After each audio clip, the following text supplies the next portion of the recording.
YCP పని అయిపోయింది అనుకోవటం అది మూర్ఖత్వం అవుతుంది, పొరపాటు అవుతుంది. ఎందుకని 40% ఓటు బ్యాంక్ అనేది వైసీపీకి ఎక్కడికి పోలేదు. ప్రజల ఆదరణ అభిమానానికి 40% ఉన్నటువంటి ఓటింగే ఉదాహరణ. అలా అనుకుంటే 2004లో 2009లో ఓడిపోయిన చంద్రబాబు నాయుడు గారు మళ్ళీ పీపుల్స్ మ్యాండేట్తో గెలవలేదా ఇండి? అలాగే 2019లో ఓడిపోయిన చంద్రబాబు నాయుడు గారు మరి ఇవాళ గెలవలేదా? అందువల్ల ఏంటంటే ఇవాళ ఓడిపోయినంత మాత్రాన వైసీపీ పని అయిపోయింది అనుకోవటం కేవలం అపోహ, కేవలం మూర్ఖత్వం మాత్రమే.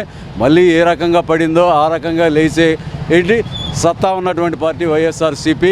పడిన చోటే లేచి చూపించగల దమ్మున్న నాయకుడు వైఎస్ జగన్మోహన్ రెడ్డి గారు.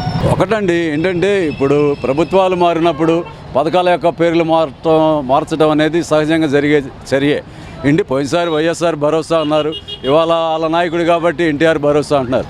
పథకాల పేర్లు ఏవి మార్చినా సరే ఇది గతంలో ప్రభుత్వం ఇచ్చిన పథకాలని కొనసాగించడం అనేది శుభపరిణామం. ఇప్పుడు బాబు గారు వచ్చినా ఎవరు వచ్చినా సరే ప్రజలకు మంచి జరగాలి.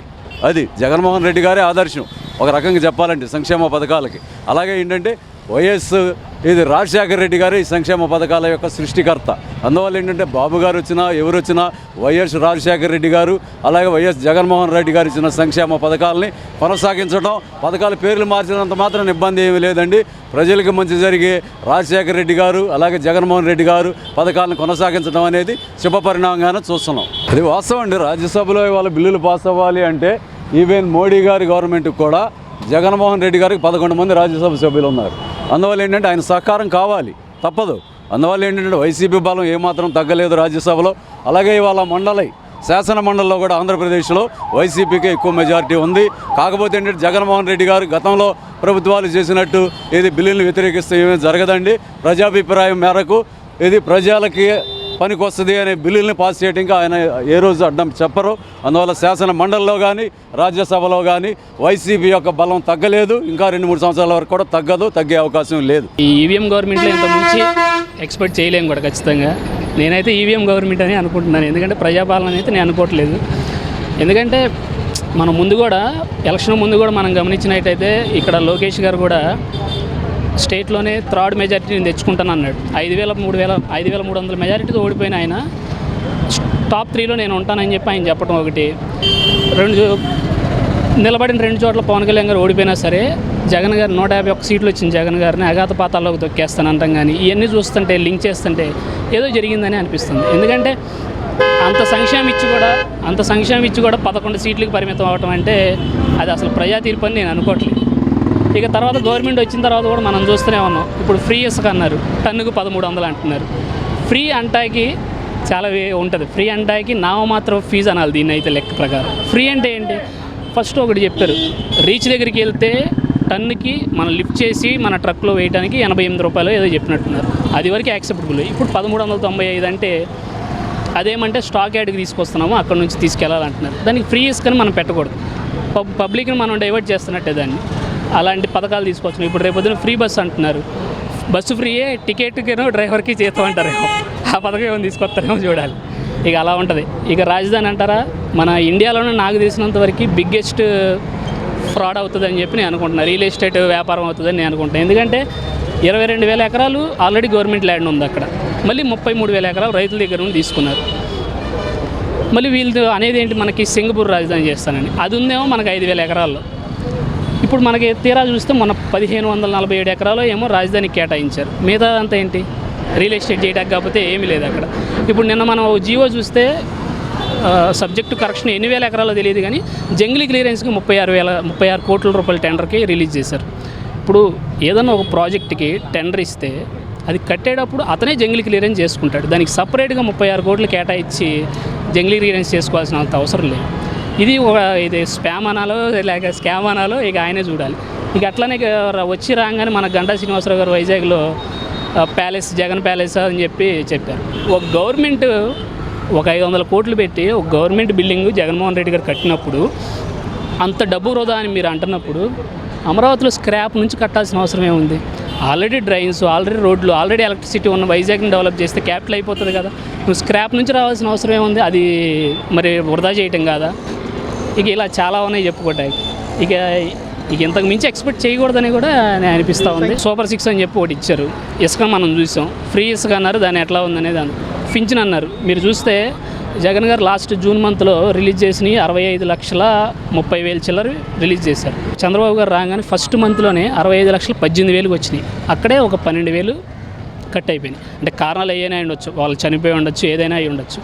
నెక్స్ట్ మంత్ ఎన్ని పింఛన్లు వస్తాయి, ఎన్ని తీసేస్తారు అనేది దాని మీద డిపెండ్ అయి ఉంటుంది. ఇలానే మనకి 3,000 రూపాయలు పెంచామని చెప్పి గత 3 నెలలు కలిపేసి మొత్తం 7,000 ఇచ్చామని చెప్పి చెప్తా ఉన్నారు. కానీ ఈ 65,30,000 మందికి కూడా ఈ 60 నెలల పాటు ఇచ్చిన రోజున వాళ్ళు ప్రోగ్రామ్ చేసుకుంటే చెప్పుకోవడానికి బాగుంటుంది. జగన్మోహన్ రెడ్డి చేస్తేనేమో శ్రీలంక అయిపోద్ది, అదే అయిపోద్ది, ఇదే అయిపోద్ది అన్నారు, సర్వనాశనం అయిపోయింది అన్నారు. ఆయనకన్నా 4 రెట్లు ఎక్స్ట్రా ఇస్తా అంటున్నారు వీళ్ళు. మరి ఇప్పుడు ఏమవ్వాలి రాష్ట్రం? నేను సంపద సృష్టిస్తానని చెప్పి చంద్రబాబు నాయుడు చెప్తారు. మరి 14 ఏళ్ళు ఆ సంపాదన ఏమైపోయింది? ఆయన పరిపాలించిన గత 3 ఏళ్ళలో 3 టర్మ్లో ఆ సంపాదన ఎక్కడికి వెళ్ళిపోయింది? ఈ రోజున ఈ రాష్ట్రంలో చదువుకున్న వాళ్ళందరూ కూడా నేను హైదరాబాద్ వెళ్ళాలి, బెంగళూరు వెళ్ళాలి, కర్ణాటక వెళ్ళాలి, బొంబాయి వెళ్ళాలి అనుకుంటున్నారే కానీ ఈ రాష్ట్రంలో ఉద్యోగం నాకు వచ్చింది అనుకుంటున్నారు ఎవడైనా? ఇప్పుడు చెప్తారుగా మొదటి సంతకం డిఎస్సి మీద పెడతానని చెప్పి అన్నాడు. 20 లక్షల ఉద్యోగాలు కల్పిస్తాను. గతంలో కూడా బోల్డ్ ఉద్యోగాలు ఇస్తాన్నాడు ఆయన. వచ్చినాయా? పోయిన గత 2014 నుంచి 19 వరకు ఎన్ని లక్షల మందికి ఉద్యోగాలు వచ్చినాయి ఈ రాష్ట్రంలో? మారిన చంద్రబాబు నాయుడు చూస్తారు, గతంలో కంటే ఇప్పుడు కొత్తగా మారిన చంద్రబాబు నాయుడు చూస్తారు. చూద్దాం, మరి 5 ఏళ్ళు చూడాలిగా. మరి ఆయన చెప్పినప్పుడు చూడాల్సింది. ఆయన హామీ ఇచ్చాడు, హామీ నెరవేరితే ప్రజలు ధన్యులు. నెరవేరకపోయింది అనుకోండి, ప్రజలే వైనాట్ 175 అంటారు. అప్పుడు అది ఉచిత ఆర్టీసీ ప్రయాణం కూడా పట్టబోతున్నారు కదా జిల్లాల పరిమితిగా. అది మరి అది తెలియదు. మరి అది అలా ఉంటుందండి. అది ఆర్టీసీకి నష్టమే, ప్రజలకు చాలా చాలా పెనుభారం అయిపోద్ది. అది అవన్నీ మన ట్యాక్సీల రూపాన వాళ్ళు తీసుకోవడమే కానీ వాళ్ళు ఏదో ప్రజలకు పెట్టినట్టు చేస్తారే కానీ అవన్నీ కూడా లాభం నష్టం ప్రజలే పడాలి. అవి వాళ్ళేముంది చూస్తూనే ఉన్నాగా టీవీల్లో, ఫోన్లలో, సోషల్ మీడియాలో ఎంత దారుణంగా ఉందో. ఈ దేశంలో ఇలాంటి వ్యవహారం ఏనాడు లేదు. ఇప్పుడు కొత్తగా పద్ధతి వచ్చింది. ఈ పద్ధతి రాజకీయాల్లో ఎవడు శాశ్వతం కాదు. అలాంటిది వాళ్ళు వచ్చారని వీళ్ళు చేస్తారు, వీళ్ళు వచ్చారని వాళ్ళు చేస్తారు. తర్వాత నష్టపోయేది, పూర్తిగా నష్టపోయేది ప్రజలే. ఇప్పుడు ప్రజలు ఆ ప్రస్తుతం పరిస్థితి అయితే భయాందోళన ఉన్నారు. అది వాటి నుంచి చంద్రబాబు గారు తప్పించి సంక్షేమం, అభివృద్ధి మీద ఈ రాష్ట్రాన్ని నడిపిస్తే బాగుంటుంది. ఇలాగ కొట్లాటలు, కక్షలు, సాధింపులకు వెళ్తే ఈ రాష్ట్ర భవిష్యత్తు నాశనం అయిపోద్ది. ఇక్కడ ఏదో పగలు తీసి అన్నా క్యాంటీన్ పెట్టేస్తానన్నాడు. ఏది గెలవగానే ఏది అన్నా క్యాంటీన్ ఏది? ఇవన్నీ మాటలే తప్ప రాజకీయ నాయకులంతా ఒకటే. మరి 88 రూపాయలకి ఉచిత ఇసుక ఇస్తా అంటున్నారు కదా, మరి ఇప్పుడు ఎలా ఉండబోతున్నారు? 88 రూపాయలు ముందర మా పనులు కనిపించమానండి ఆయన్ని. వచ్చి చంద్రబాబు నాయుడు గారిని ముందర బెంచరికలు రమ్మనండి. వచ్చి ఇక్కడ ప్రాబ్లాలు ఏంటో కనుక్కోమనండి ప్రతివాడిని. అప్పుడు మాట్లాడమనండి. ఇంక దీనికంటే నేను ఎక్కువ మాట్లాడలేను. చంద్రబాబు నాయుడు, పవన్ కళ్యాణ్, ఇంకా పెద్ద పెద్ద మేధావులు ఉన్నారు కదా, వచ్చి ఒకసారి బెంచరికలకు వచ్చి ఇక్కడ ప్రతి ఇంటికి వచ్చి వీళ్ళ బాధలు ఏంటి, వీళ్ళ సమస్యలు ఏంటి అని కనుక్కోమనండి. అది కనుక్కొని అప్పుడు మాట్లాడమనండి. వాడు అలాగే అన్నాడు. ఇప్పుడు కనీసం 2 నెలల నుండి ప్రతి ఓడికి పనులు లేవు. ఒక్కొక్కటి 4 రోజుల నుండి పనులకు వెళ్ళక ప్లాట్ఫామ్లో ఊర్లకు వెళ్ళడానికి డబ్బులు లేక చెప్పులు పోగొట్టుకుని బ్లేడ్ బ్యాచ్లు ఇక్కడ భయంకరంగా తిరుగుతున్నారు. ఇక్కడ పోలీసులు ఏం చేస్తున్నారు? ఆ డబ్బులు దాచిపెట్టుకునే కూడా లాక్కుంటున్నారు. పవన్ కళ్యాణ్ ఏం చేస్తున్నాడు? ముందర ఇది అరికెట్టండి, తర్వాత మాట్లాడండి. ఇక నమస్తే. మరి గతంలో ఎలాంటి ఎదుర్కొన్నారు? ఇసుక లేని వల్ల ఎలాంటి ఇబ్బందులు ఎదుర్కొన్నారు? ఇక ఎలాంటి ఇబ్బందులు, అయ్యే ఇబ్బందులు ఇప్పుడు కూడా కనపడుతున్నాయి నాకు. ఇప్పుడు ఏమైనా మారిస్తే వీళ్ళు మార్చాలా? మళ్ళీ అదే ప్రభుత్వం ఇలాగే కంటిన్యూ అయితే ఇంకోటి ఎన్నుకుంటారు.